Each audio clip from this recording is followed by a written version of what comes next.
আজ আমি আপনাদের বলবো একটি ভালোবাসার অসমাপ্ত গল্প। গল্পটি আপনাকে কখনো ভাবাবে, কখনো বা কাঁদাবে। আজকের গল্পটি ফাহিম এবং সাদিয়ার অসমাপ্ত প্রেমের গল্প। গল্পটি শুরু হয়েছিল 2006 সালে, যখন তারা দুজনে ইন্টারমিডিয়েটে পড়ে। তারা দুজন দুজনকে আগে থেকেই চিনত, কিন্তু কখনো তাদের কথা বলা হয়নি। তাদের মধ্যে অনেক মিল ছিল। তারা দুজনই বাবা মায়ের একমাত্র সন্তান এবং সেম সাবজেক্ট নিয়ে পড়াশোনা করে। সেম কোচিং সেন্টারে কোচিং করার জন্য ভর্তি হয়। কিছুদিন কোচিং করার পরে তাদের মধ্যে বন্ধুত্ব হয়ে যায় এবং দুজন দুজনকে ভালো লাগতে শুরু করে।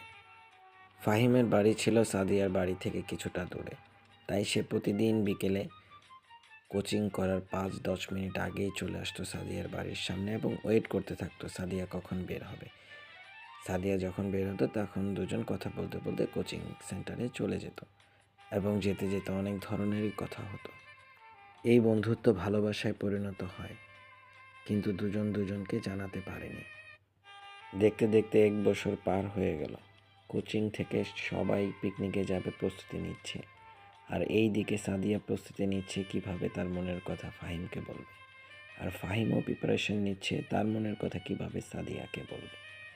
ফাহিম তার বাবার কাছে বায়না ধরল একটি ক্যামেরার জন্য, কারণ সে সাদিয়ার ছবি তুলবে এবং তার কাছে রেখে দেবে।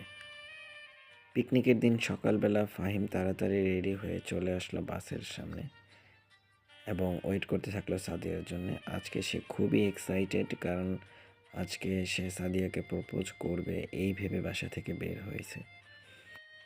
অন্যদিকে সাদিয়াও খুব এক্সাইটেড। সেও আজ মনে মনে ডিসিশন নিয়েছে আজ ফাহিমকে প্রপোজ করবে, তাই সে সুন্দর করে সেজেগুজে রওনা দিয়েছে। দূর থেকে সাদিয়াকে দেখেই তার হার্টবিট বেড়ে যেতে লাগলো এবং চিন্তা করতে লাগলো সে কিভাবে সাদিয়াকে বলবে। এই ভাবতে ভাবতে সাদিয়া সামনে চলে আসলো। ফাহিম সাদিয়াকে কিছুই বলতে পারলো না এবং ভাবতে লাগলো এখন বলতে পারিনি তাতে কি হয়েছে, পিকনিকে যেয়ে বলবো। ওইদিকে সাদিয়াও মনে মনে চিন্তা করতেছে এবং সুযোগ খুঁজতেছে কিভাবে সে ফাহিমকে বলবে। তো তারা দুজনেই বাসে উঠে পড়লো এবং বাসের মধ্যে সাউন্ড সিস্টেম লাগানো ছিল, মিউজিক লাউড স্পিকারে দেওয়া ছিল এবং সবাই আনন্দ করতে করতে পিকনিক স্পটে চলে আসলো। হঠাৎ ফাহিমের মনে পড়ে গেল তার ক্যামেরার কথা। সে বাসা থেকে ক্যামেরা নিয়ে বের হয়েছে, কিন্তু কোথায় রেখেছে সে মনে করতে পারছে না। সে এতটাই এক্সাইটেড ছিল সাদিয়ার ব্যাপারে যে তার ক্যামেরার কথা সে ভুলেই গিয়েছে। ফাহিমের মন খারাপ দেখে সাদিয়া জিজ্ঞেস করলো কি হয়েছে।